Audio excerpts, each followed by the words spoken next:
അള്ളാഹുവിൻ്റെ അൽ അസ്മാഉൽ ഹുസ്നയിൽപ്പെട്ട മഹത്തായ ഇസ്മാണ് അഫുവുൻ എന്നത്. മാപ്പ് നൽകുന്നവൻ എന്നാണ് ഇതിൻ്റെ അർത്ഥം. ഇതിൻ്റെ അബ്ജദിയത്ത് 156. പരിശുദ്ധമായ ഖുർആനിൽ 5 പ്രാവശ്യമാണ് ഇത് വന്നിട്ടുള്ളത്. എല്ലാ തെറ്റുകളെയും മായ്ച്ചു കളയുന്നവൻ, ദോഷങ്ങളെ വിട്ടുവീഴ്ച ചെയ്യുന്നവൻ,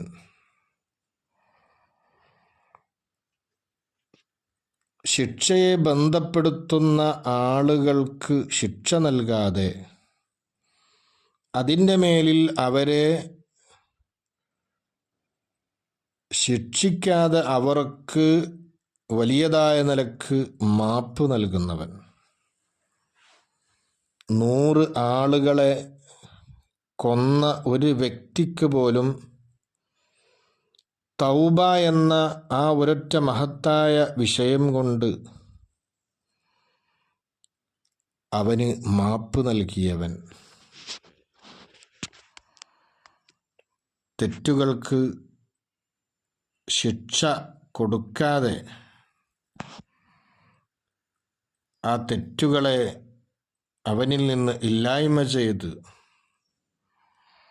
അതിൻ്റെ ശിക്ഷയെ അവനിൽ നിന്ന് ഇല്ലായ്മ ചെയ്ത് കരുണ ചെയ്യുന്നവൻ എന്നൊക്കെ ഇതിന് പണ്ഡിതന്മാർ വിശദീകരണം പറഞ്ഞിട്ടുണ്ട്. അള്ളാഹു മഗ്ഫിറത്ത് നൽകുക എന്ന് പറഞ്ഞാൽ ചെയ്ത ദോഷത്തെ മറക്കുക എന്നാണ് അർത്ഥം.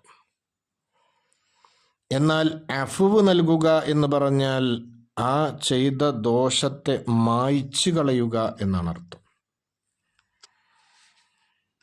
മഗ്ഫിറത്തിനേക്കാൾ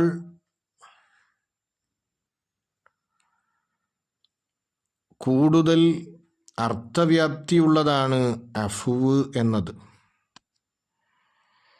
കാരണം മഗ്ഫിറത്താകുമ്പോൾ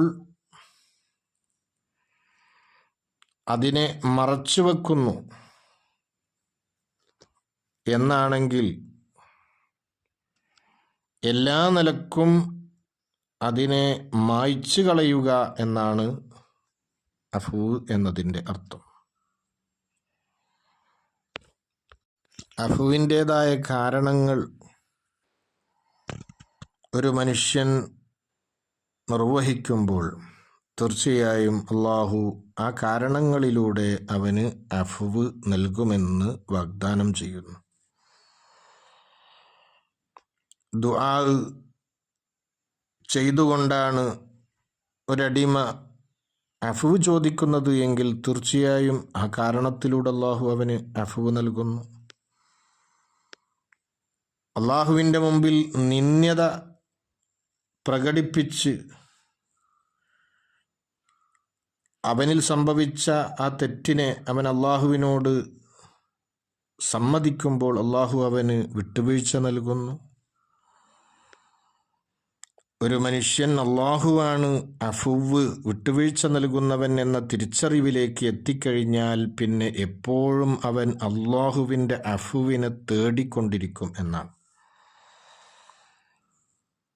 അള്ളാഹുവിൻ്റെ അഫ്വിനെ ഒരു മനുഷ്യൻ തേടുമ്പോൾ തീർച്ചയായും അള്ളാഹുവിൻ്റെ അഫ്വ് അവനിലേക്ക് എത്തും എന്ന് മാത്രമല്ല, അള്ളാഹു അവനിക്ക് അഫ്വ് ചെയ്യുമെന്ന് മാത്രമല്ല, അവൻ മറ്റു സൃഷ്ടികൾക്ക് അഫ്വ് ചെയ്യുന്ന ഒരു സ്വഭാവം കൂടി അവനിൽ വരും. അഫ്വ് എന്നത് വളരെ മഹത്തരമായൊരു കാര്യമായതുകൊണ്ടാണ് ഏറ്റവും മഹത്തരമായ രാത്രിയായി പരിശുദ്ധ ഖുർആൻ പരിചയപ്പെടുത്തിയ ലൈലത്തുൽ ഖദ്ർ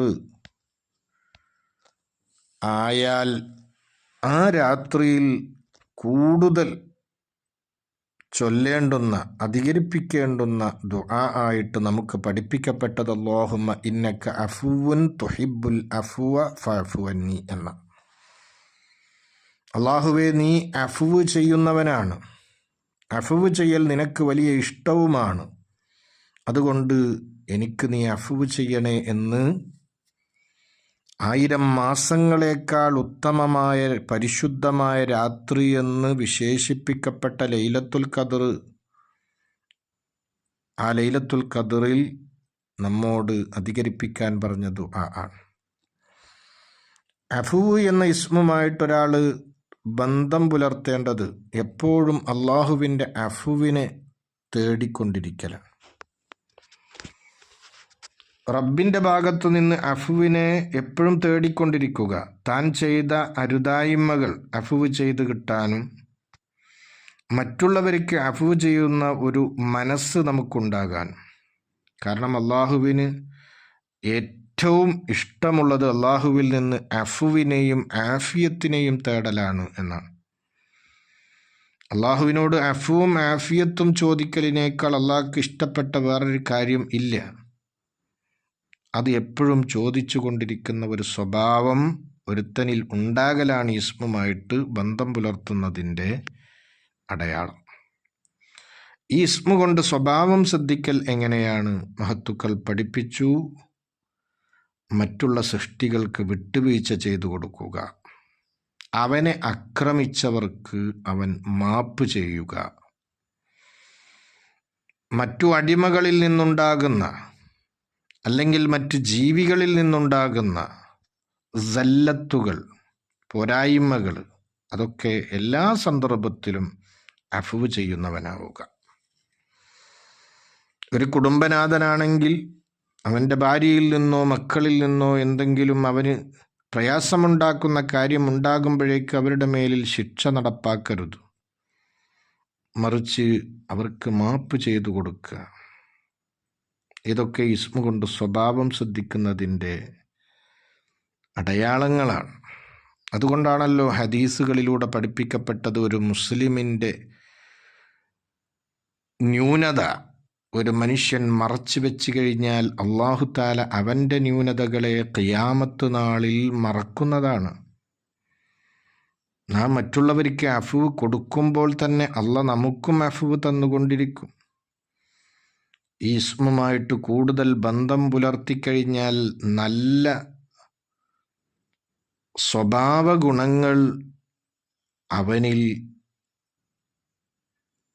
സ്ഥിരമാകും, അവൻ്റെ സ്വഭാവങ്ങളായി ഊട്ടപ്പെട്ട സ്വഭാവങ്ങളായി മാറും. ഏറ്റവും ഉന്നതമായ സ്വഭാവങ്ങൾ ഹബീബായ മുത്തുനബി സ്വല്ലല്ലാഹു അലൈഹി വസല്ലമ തങ്ങൾ പഠിപ്പിച്ചത് 3 കാര്യങ്ങളാണ്. നിനക്ക് തടഞ്ഞവന് നീ നൽകുക, ഉത്തമമായ സ്വഭാവമാണ്. നിന്നോട് ബന്ധം മുറിച്ചവരോട് നീ അങ്ങോട്ട് ബന്ധം പുലർത്തുക, നിന്നെ ആക്രമിച്ചവർക്ക് നീ മാപ്പ് കൊടുക്കുക. ഈ സ്വഭാവ ഗുണങ്ങളൊക്കെ ഈ ഇസ്മ കൂടുതൽ അധികരിപ്പിക്കുമ്പോൾ അവനിൽ ഉണ്ടാകും എന്നാണ്. അതുപോലെ തന്നെ ഈ ഇസ്മിൻ്റെ പ്രത്യേകതയായി മഹത്തുക്കൾ പഠിപ്പിച്ചു, അള്ളാഹുവിൻ്റെ റിളയുടെ വാതിൽ ഈ ഇസ്മിനെ അധികരിപ്പിക്കുന്ന ആളുകൾക്ക് തുറക്കപ്പെടും. അതുപോലെ തന്നെ വെട്ടും കുത്തും പോലെയുള്ള പ്രശ്നങ്ങളൊക്കെ ഉണ്ടാകാൻ സാധ്യതയുള്ള സന്ദർഭങ്ങളിലും സാഹചര്യങ്ങളിലുമൊക്കെ ഈ ഇസ്മിനെ ധാരാളമായി ചൊല്ലിയാൽ തീർച്ചയായും അത്തരത്തിലുള്ള മുസീബത്തുകൾ, വിപത്തുകളൊക്കെ ഇല്ലാതെയാകും. മറ്റുള്ളവരുടെ ഉപദ്രവവും അടിയും ചീത്തയുമൊക്കെ പേടിക്കപ്പെടുന്ന സന്ദർഭങ്ങളിൽ യാ അഫ്വു യാ അല്ലാ, യാ അഫ്വു യാ അല്ലാ എന്ന് അധികരിപ്പിച്ചാൽ അതൊക്കെ ഇല്ലാതെയാകും എന്നാണ്. അള്ളാഹുവിൻ്റെ ഒരു ഫിഅലിയായ സിഫത്താണ് അഫ്വു എന്നത്. അള്ളാഹു ഈ ഇസ്മ കൊണ്ട് സ്വഭാവം ശ്രദ്ധിച്ച് ജീവിക്കാൻ നമുക്ക് തൗഫീക്ക് തരട്ടെ. ആമീൻ.